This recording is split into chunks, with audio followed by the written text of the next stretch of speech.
Depuis ce mardi, de la phase des groupes de la Ligue des champions de la CAF, les TP Mazembe reçoit les MC Alger dans son stade. Le président sportif du club, Moïse Katumbi Tchapoué, lance un message fort au public.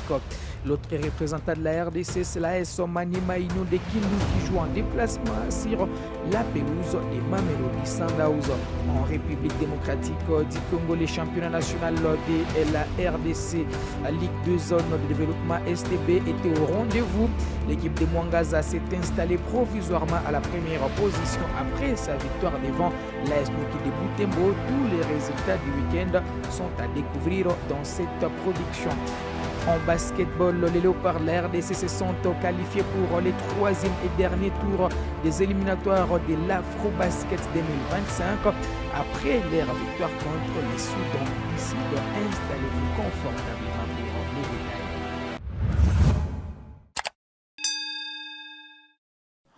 On va ouvrir ce numéro de Total Sport sur Kivu Morning Post TV avec le football, bien sûr.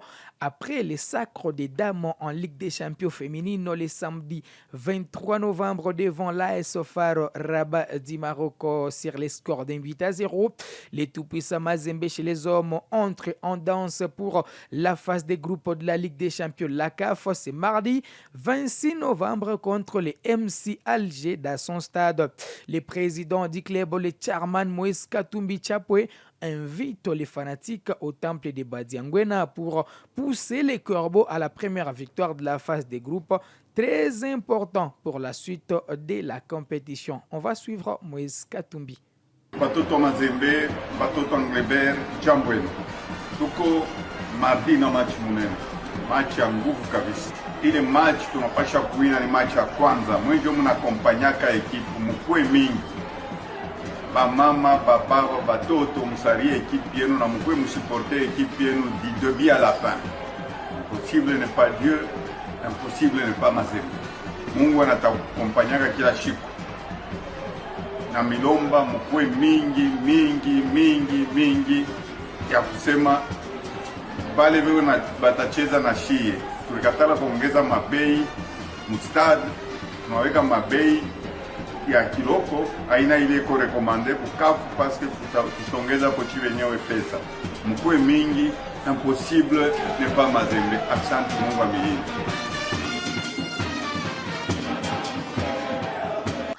De son côté, l'équipe de Maniema Inu va jouer en déplacement. Ça sera toujours mardi face à la formation de Mamelodi Sundowns. L'équipe de Kindu s'est installée en tout cas du côté de l'Afrique du Sud pour lancer cette phase des groupes de la Ligue des Champions. Et puis d'ailleurs, Maniema Inu a effectué sa première séance d'entraînement loin de son fief, comme vous pouvez même les constater sur ces images.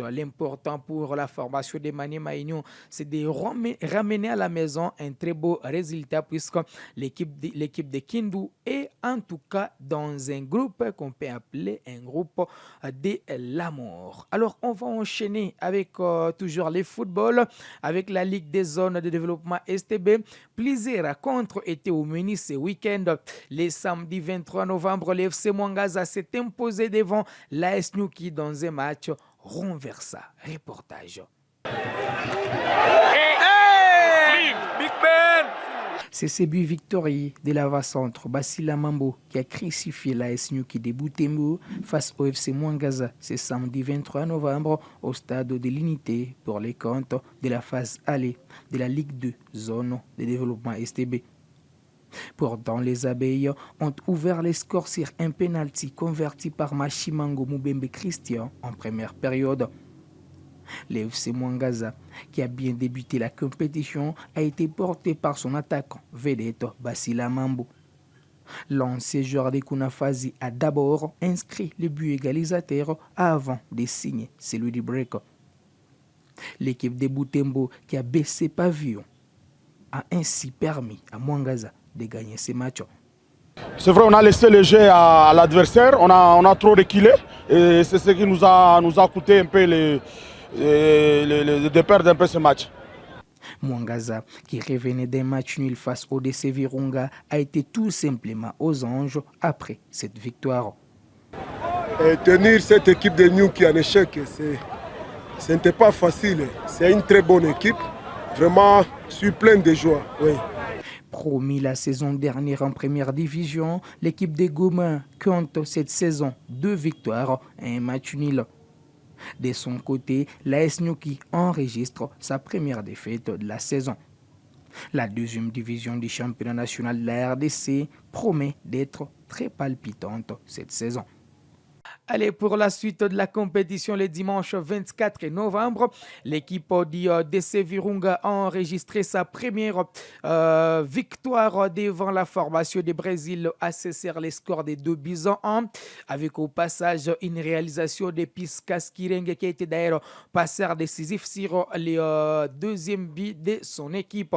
L'ancien capitaine de l'AS Dauphin Noir de Goma qui était sur les bancs de touche lors du récent match de Virunga ponctué par un nil de 2 partout devant la formation de Mwangaza lance cette saison de la plus belle des manières. Avant cette rencontre, l'IS Sokozaki a enchaîné avec une troisième défaite en Ligue 2 après avoir perdu contre Kabasha en première journée, puis contre la formation de Mungano à Bukavu. Les unionistes ont chuté de nouveau ce dimanche face à la jeunesse sportive de Bukavu sur les scores de 0-2. Malgré sa domination en première période, Sokozaki s'est pris dans ses propres pièges en seconde période.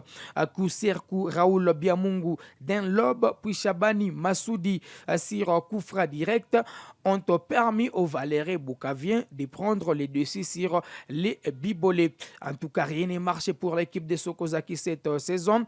Promis cette saison dans la deuxième division, l'équipe de Butembo est sur 3 défaites en 3 matchs. En tout cas, c'est la crise pour l'équipe de l'IS Sokozaki. En basketball, pour finir, éliminatoire Afro-Basket, les Léopards ont réalisé un parcours sans faute au Sénégal en gagnant 3 matchs en 3 sorties.